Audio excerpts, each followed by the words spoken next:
Welcome back to the channel. Welcome back to LP's Open Mic Night. So this video is a follow-up to my last video recapping Cowboys Bucks. Now with the news of Dak Prescott, looks like he fractured his hand in the game against Tampa. Will be out for several weeks. So this is a follow-up to that last video. At the end of my last recording, I did know that he actually was going to have surgery. And still we don't know how long the prognosis is. Really quick, I'm going to guess here. I'm not a doctor, not an expert. I'm going to just say it's like 7 weeks. Who knows? Doesn't really matter how long he's out for. If it's more than a few games, even 2 games at this point. The Cowboys lost to go to 0-1, and it doesn't get any easier for next week. Just looking at the schedule ahead. And again, my pick is I'm saying he's out for a while. I'm saying 7 weeks because I don't think it's that simple for a quarterback, a right-handed quarterback, to injure his hand where he did and then come back 2-3 weeks right away. I think we're a while without Dak Prescott. So I'm saying about 7 weeks. Now, the easy thing to do is look at the schedule. And I'm not going to pick the games with a win or a loss. That's for you guys to do. That's for your imagination. And by the way, if you don't mind, if you like the video, like the content, like the style of it, hit that like button, hit that sub button. Trying to grow this channel up to about 500 subs by maybe mid-season, maybe more than that. So, of course, hitting that like button, hitting that sub button does a lot to help me out and the channel as well. But looking ahead on the schedule, you have the Bengals next week, who can score a lot of points, who can make it a shootout. The Giants, who had a gritty, tough win in week 1 and will send a lot of pressure against whoever's in front of them. The Commanders, who won a game that they probably should have lost, but again, they have a renewed confidence, we'll say. So you have that. The Rams, who are still Super Bowl champs, still boast matchup nightmares for the Cowboys if they allowed to. And of course, the Eagles, who has something to prove against these same Dallas Cowboys. Detroit, who's going to be tough. And Chicago ahead, who we know that won't work out for too long for Chicago. Then a bye. And just no cap, not going to bury the lead on this one. I think you do see Dak Prescott. You don't see Dak Prescott until after the bye against the Bears and back against Green Bay in November. This is my take, and I really want to be wrong about that. But you just never know with a quarterback like Dak Prescott and an injury to the throwing hand. Not too sure about that one. So a couple things, though, with the injury. And it's not just about losing Dak Prescott. And I know if you're a Cowboys fan, your optimism for the season feels like it got taken from you in just a matter of hours. You know, you had the whole buildup of week 1, the excitement of week 1. You have your game in prime time, and you're the only show on TV. And you wait all day for that moment to then play like shit on offense. But not only that, lose the quarterback for to me, again, a foreseeable long time during the season. It just sucks in so many different ways. And it sucks in so many different ways based on what it does to the team and the surrounding members of the team for the Cowboys. And the problem that I have with the injury is that it stunts the growth and the development of CeeDee Lamb, who you had to see take a large step forward, who, by the way, didn't play well in the game. But it stunts his growth. You want to see a big, jump from him. And also the young receivers that Dak Prescott had to get a rapport with. It had to be now or never for the season to work out. Guys like Dennis Houston, guys like Simi Fehoko, guys like Turpin, if he's going to be utilized as much. And even Noah Brown as a veteran.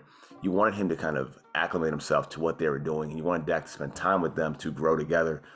That's all going to get thrown out the window. And who knows if they ever get on the same page at some point when Dak comes back with these guys. That's a major, major issue for the Cowboys and their continuity of their offense. That's a big hole that they're not going to be able to fill or sustain based on Dak Prescott being out. Again, to what I think is a long period of time within this season. And then it also impacts Tony Pollard as well. Because with Tony Pollard, you saw that in the game against Tampa, they needed Pollard to kind of do more of an expanded role. As far as being somebody in the slot, somebody being more of a receiver, but also he was asked to block more on third downs and he couldn't do it.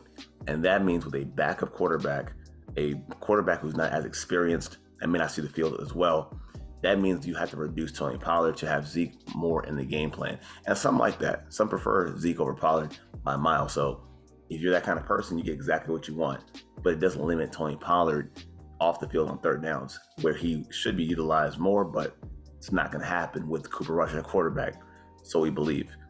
But then again, it also impacts the contract talks of guys like Lamb, Schultz, and Pollard, because now you can't see whether or not it's worth to keep Schultz and evaluate him properly. Same with Pollard, same with CeeDee Lamb. You can't accurately assess and evaluate those guys going into big years for their contracts. So that's one problem. And then the overarching problem is this, is that Mike McCarthy is in a bad spot. He was in this spot 3 years ago in 2020, where he lost Dak Prescott and things went south very, very fast, very, very quick. Mike McCarthy is in a spot where he may have some years left on his deal, but as you can tell, you guys can see where this is going. They're not tied to Mike McCarthy. There's been conversations about acquiring Sean Payton, maybe talks about giving the job to Dan Quinn or somebody else. So McCarthy can't afford to sit there and lose games at the helm with nothing at quarterback while squandering what we think should be a formidable defense. So there has to be some kind of resolution, some kind of adjustment without Dak Prescott, and it has to take place right away. And if McCarthy won't make something happen, then something will happen to Mike McCarthy after the season, or if not, maybe in season, it just goes as bad as we think it may go. So that's one thing that's going to happen. And you wonder if Mike McCarthy will either speak up, stand up, or tell the front office, hey, you got to get me help. I can't sit here with nothing behind Dak Prescott and play with these guys. And you want to see if McCarthy will fight for his job, be assertive enough to tell the Joneses, I need something more. I need an additional piece to help me fight back. Now, what that means is, will the front office do something? And when it comes to the front office, you really don't know. You really don't know. It all depends on what the front office thinks and feels about the current status of the season as it goes along. Case in point, they wrote it out with Andy Dalton for the entire season in 2020 until he was ready to play. And that's fine. But times before, such as in 2015, when Romo went down, they went to whatever they could find. It was Matt Castle. It was Kellen Moore. It was Brandon Whedon. They kept trying to find something to work, something to give them a spark to keep playing forward. And I don't necessarily know, but I feel like if you have a guy like Mike McCarthy, you feel as if he would stand up and speak up and tell the team, hey, I need more than what you're giving me. Of course, it's all about your options. Your solution is only as good as your options. And with these options, looking at what the Cowboys have, knowing this team in this front office, the first thing they're going to do is look to promote from within. And that means for them, it's going to be Cooper Rush and Will Grier. And of course, Forrest Crack goes to Cooper Rush. Now, we'll say this about Cooper Rush. In all the times you've asked him to play in the games as a backup, he does seem competent. He does seem like he understands what he's doing. He does seem like he knows how to manipulate the pocket, step up in the pocket, and get rid of the football. He's not always accurate and precise, but he does understand where the ball needs to go and where his one-on-one matchups might be. Case in point, you saw that against Minnesota last year. So there is something that you can kind of work with, but I feel like once you see enough of Cooper Rush, once you see more, and also once teams see more of Cooper Rush for a longer period of time, I feel like for him, will get incrementally harder based on not having that experience of being a player and playing multiple weeks back to back. But as far as the in-house options go, I feel like it'll be Cooper Rush. And if it's Cooper Rush, he'll stave the job off from Will Grier. I don't think we'll ever see Will Grier play quarterback with that intent from the Cowboys. However, it's all about what options. And I know, fans, you're watching this video, I know what you guys want to talk about is what are their options outside of in-house. And when you look at this, and so I actually took a look at what was available around the league, and the only three names that make any single sense to me, and mind you, these are backup quarterbacks that you would trade for to then make your starter. That's realistic, I would say. Realistic, where there's a need to trade that player and acquire that player. And the first thing that comes up is Jimmy Garoppolo. And I think Jimmy Garoppolo would make sense.